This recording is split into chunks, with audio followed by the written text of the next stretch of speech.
Word of the day.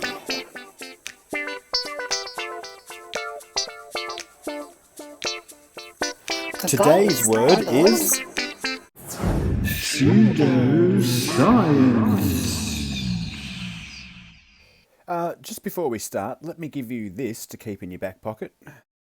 Science, the intellectual and practical activity encompassing the systematic study of the physical and natural world through observation and experiment. And natural world refers to all of the animals, plants, and other things existing in nature and not made or caused by people. Now, let's get back to the word of the day. And just in case you've forgotten, today's word is pseudoscience. Pseudoscience consists of statements, beliefs, or practices that are claimed to be both scientific and factual but are incompatible with the scientific method. Pseudoscience, a system of theories, assumptions, and methods erroneously regarded as scientific. Pseudoscience, a collection of beliefs or practices mistakenly regarded as being based on scientific method. Scientific method? Better find out what this scientific method is, eh? What's the scientific method? From biologydictionary.net. Clown. Scientific method is a series of processes that people can use to gather knowledge about the world around them, blah, blah, blah, blah, blah, and attempt to explain why and or how things occur.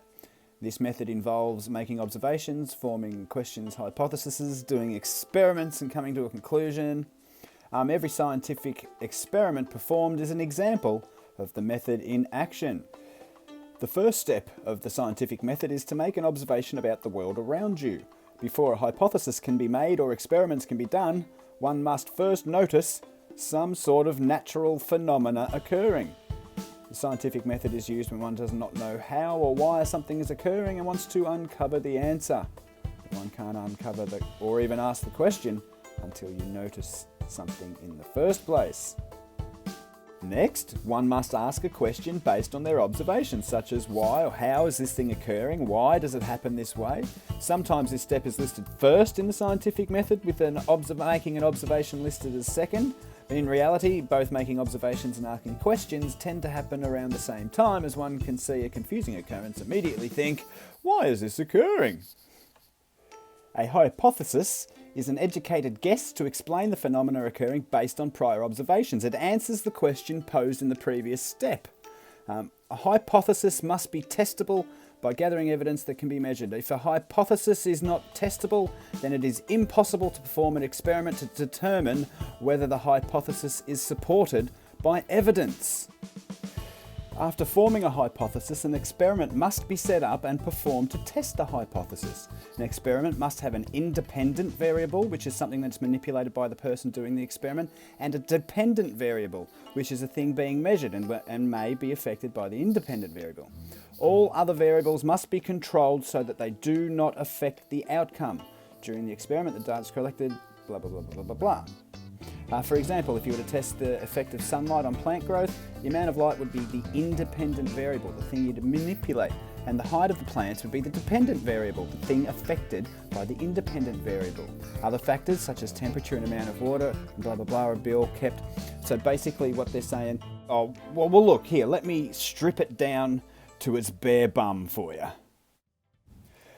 Observe a natural phenomena.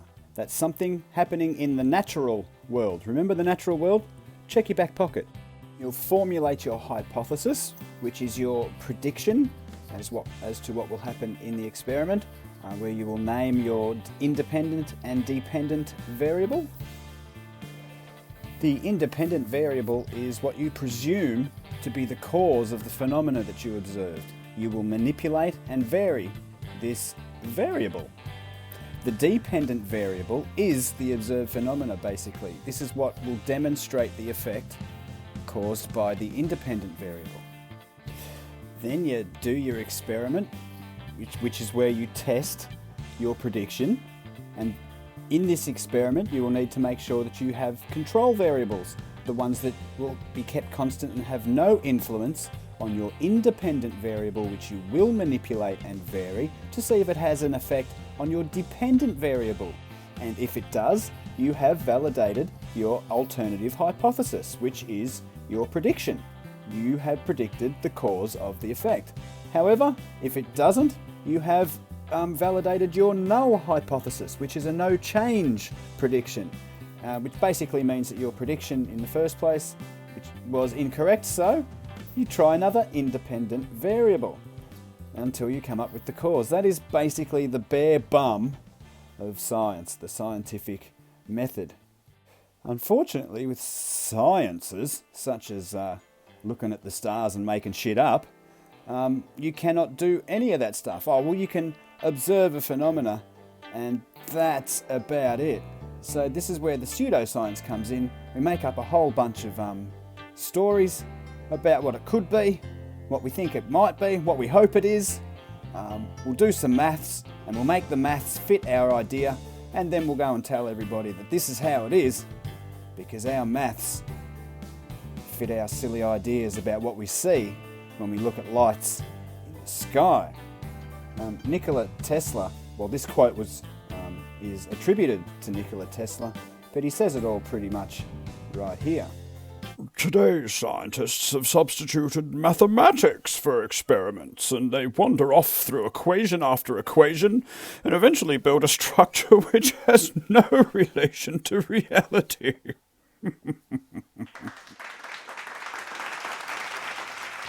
Pseudoscience. It sounds all sciencey, but in fact it's got bugger all to do with science. It's just looking at stuff and making up really interesting stories. And then other people seem to latch onto these stories and develop the stories a little bit further and so on blah, blah, blah, blah, down the line. That didn't come out right, but I think you know what I'm talking about. Go back and see my video Faking It and Word of the Day, where I tell you about the word paracosm. It's exactly what this shit is.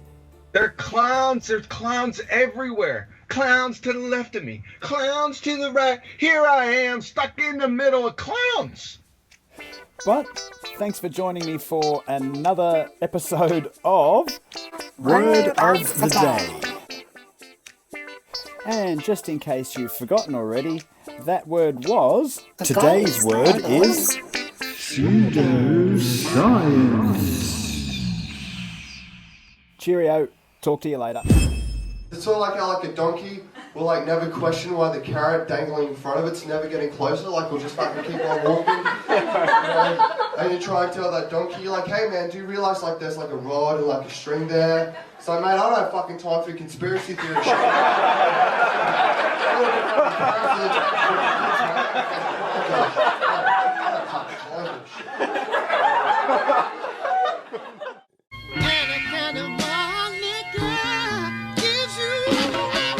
I can get you a waffle.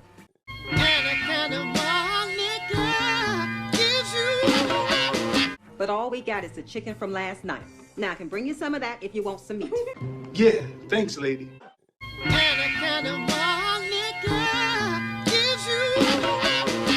Wow. Yeah, thanks, lady. Anaconda malt liquor gives you. Wow. You need to shut the fuck up when grown folks is talking. Anaconda malt liquor gives you. Anaconda malt liquor gives you. Now you getting it. Anaconda malt liquor gives you. Gives you what? Woo! Anaconda malt liquor gives you. Chicken and waffles? That's it. Woo! Exactly. Man, you guys ain't had no waffles like these. These waffles are so good. They like they come from down south. These buttery motherfuckers are melting your mouth, man.